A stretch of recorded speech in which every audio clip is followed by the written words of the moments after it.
I guess it's one of those things that not a lot of people know, but way before the days of world travel and all that stuff, I actually used to organize tournaments in my local community.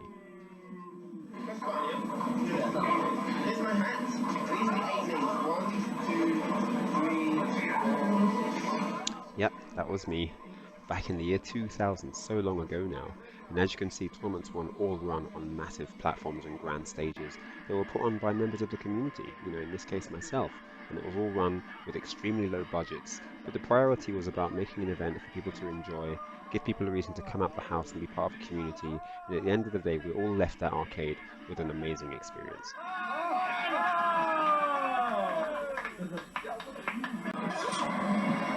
The arcade brought in people from literally every walk of life, and I always wanted to make people feel welcome, positive, and just, sort of no matter what, always be supportive. Remember, these tournaments are every 2 weeks, so you can play, you can win the next one, doesn't matter if you lose. There are no losers.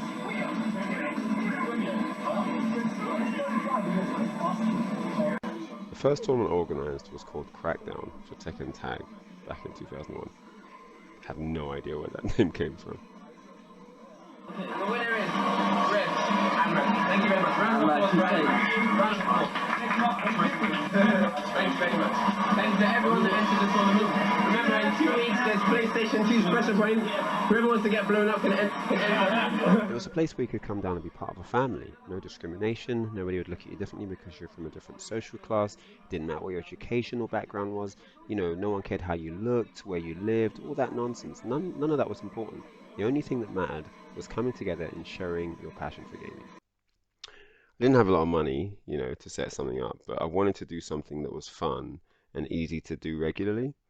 And I didn't have a PC at home, so I used to go to internet cafes locally and print out these super basic Word documents with all the info about, the tournament I would set up. And I'd take those bits of A4 to the arcade and give them out to players.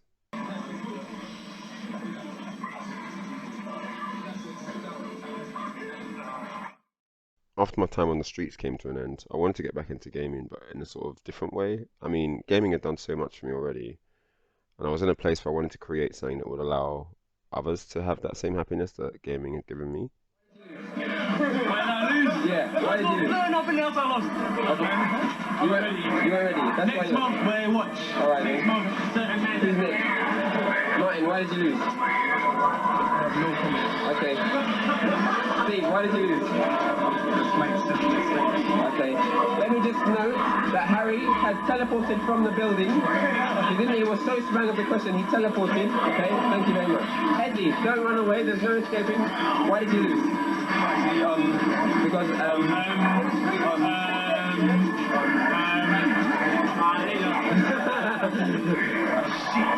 would you like to repeat that? Your shit. Anyone in particular?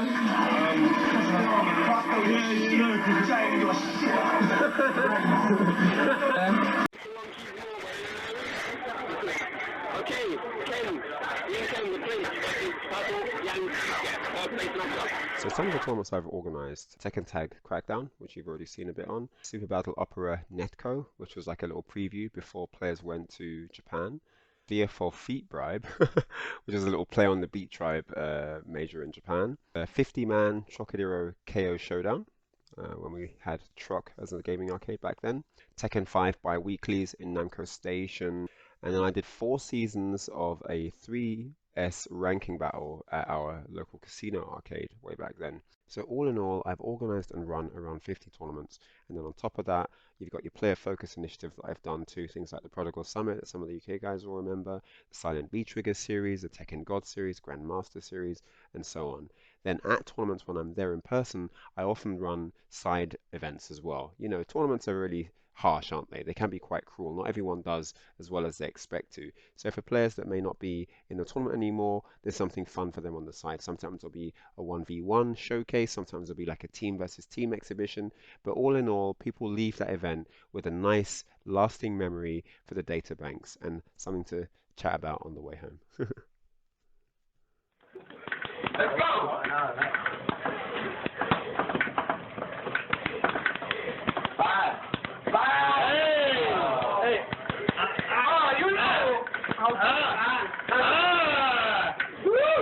Yeah! Boy. You're lucky I haven't got a Korean kick. Yeah, you're lucky it's not Korean. That shit would have been a perfect, boy. He's okay to me. Oh! Who's on better?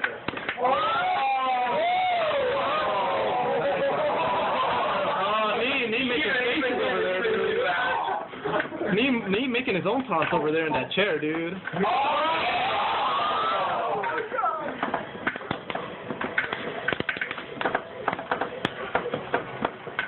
Oh shit.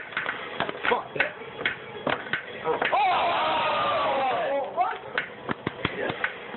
Yeah, eat it. Oh shit. Oh shit.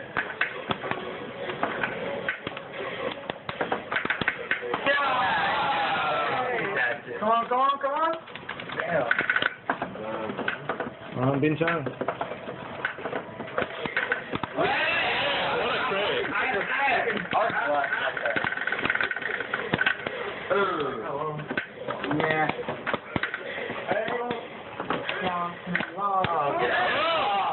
Yeah.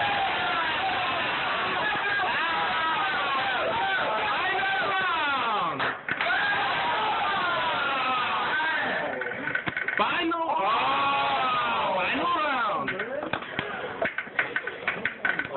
Hey. Yeah.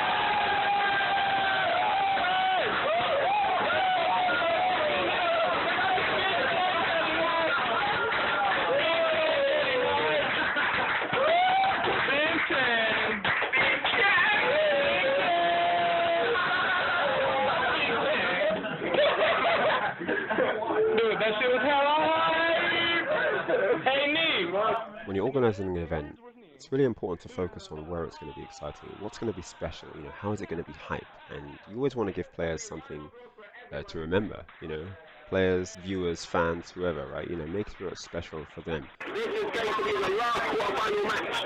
Raju Urian versus Jonathan Akuma.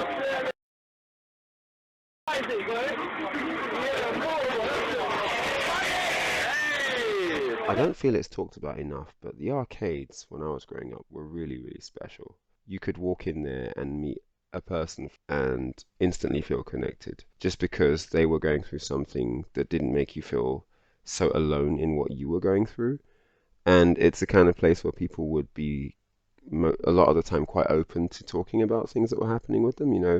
You kind of all connected through this gaming bond, and it made you more aware of yourself, and it made you more able to sort of communicate with others who were also sharing their experiences, and ultimately it created very, very strong bonds between people.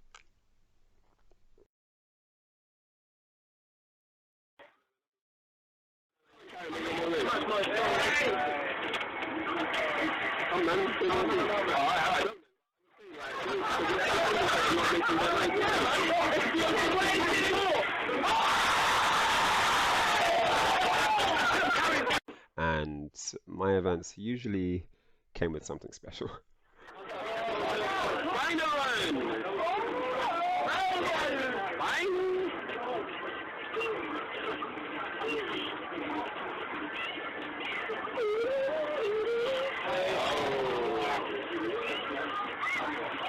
People on the verge are winning the tournament.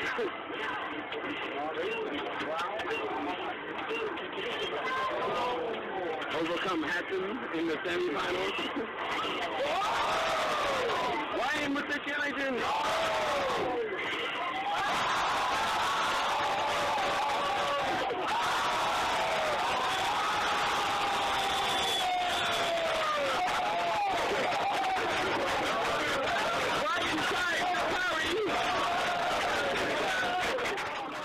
So if there's anybody watching this that wants to help their local community, just do it. Get on and do it. Jump in, get involved, get your hands dirty. I mean, it's really about helping out the scene as much as possible and making it thrive, making it grow. It doesn't matter if people tell you there's too many hurdlers or there's not enough players, it's not worth your time, blah, blah, blah. If you've got a passion, if you've got drive, if you've got energy to put on something special for your local community, just do it. I mean, it's how I started. It's been some of the most fun, enjoyable moments of the career just to see people happy around me, to have that energy, to have that positivity thriving throughout the scene. It's really, really good. It makes you feel good, everyone else enjoys it, and it creates really lasting memories. So definitely, if this has been anything, let it be a guide for you to grow more confidence and get more involved in your community.